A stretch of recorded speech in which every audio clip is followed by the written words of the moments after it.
Never could one predict the incident that would occur in that week. Anything that could go wrong went wrong, yet everybody seemed anxious but me. That August morning, about 2 years ago, was peaceful to say the least. My younger brother was watching scheduled morning programming for kids, and I had just awoken from sleep, and was lazily walking around the house. Slowly, I walked into the bathroom to freshen myself up.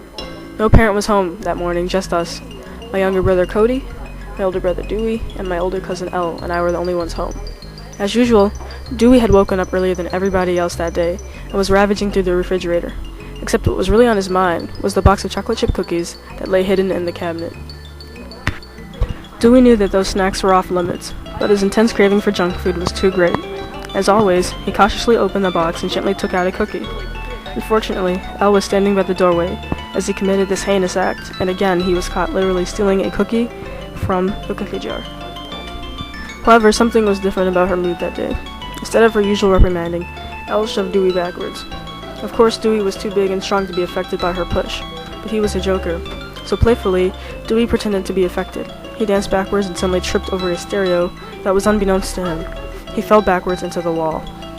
As I ran into the kitchen watching this, I assumed that he had only damaged the stereo, but as he slowly backed away, behind his back was a gaping hole in the wall. Our peaceful morning was over. Everyone was silenced. My cousin moved right into action.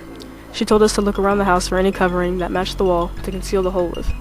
Then Elle got out a phone book and scanned through its papers for a drywall company. It seemed as if all of us were finally functioning. Dewey finally found a suitable material to cover the wall with. It matched the wall's paint exactly. It was the backside of a canvas. Dewey and Elle got out knives and began to separate the material from the wooden border of the canvas. They got cuts on their hands in the process, though. Later that day, our dad came back.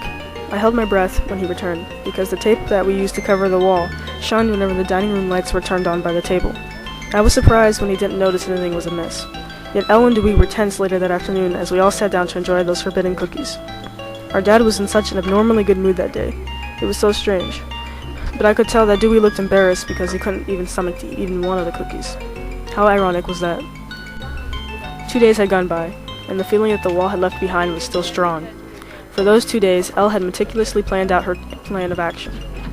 She was going to sneak out of the house later that day and walk to the bank to extract $75 from her account in order to pay for the repair job.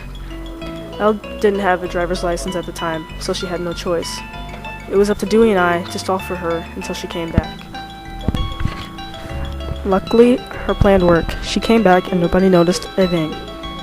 Now the only thing that was left to do was to fix the wall. I felt as if our luck was turning around, and we could succeed in repairing the wall without notice. How wrong was I? Nothing is that easy. Earlier that week, Elle had scanned Dad's calendar to determine when he would be leaving the house for the repairs to be made. There was only one day of the week that he would be gone, and that was on Monday.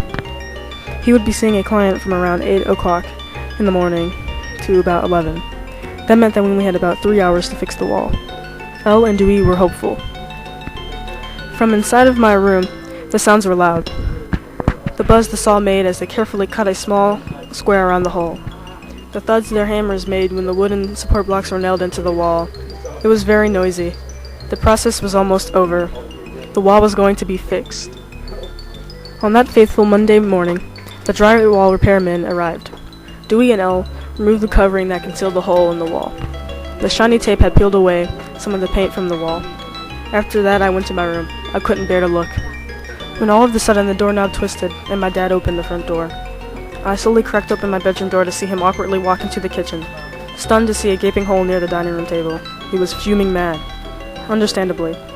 Elle tried to choke out words to him, but he would not listen. There was no good reason for why there was a hole in the wall.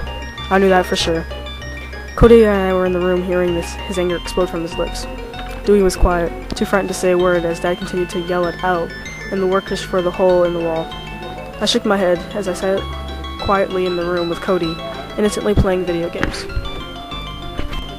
It turned out that it took the repairman over 3 hours to fix the wall, almost 5 hours to be exact. By then the dust had settled. The excitement had passed. Dewey and Elle were in trouble while I remained unscathed. The truth was out and the secrets that came with it.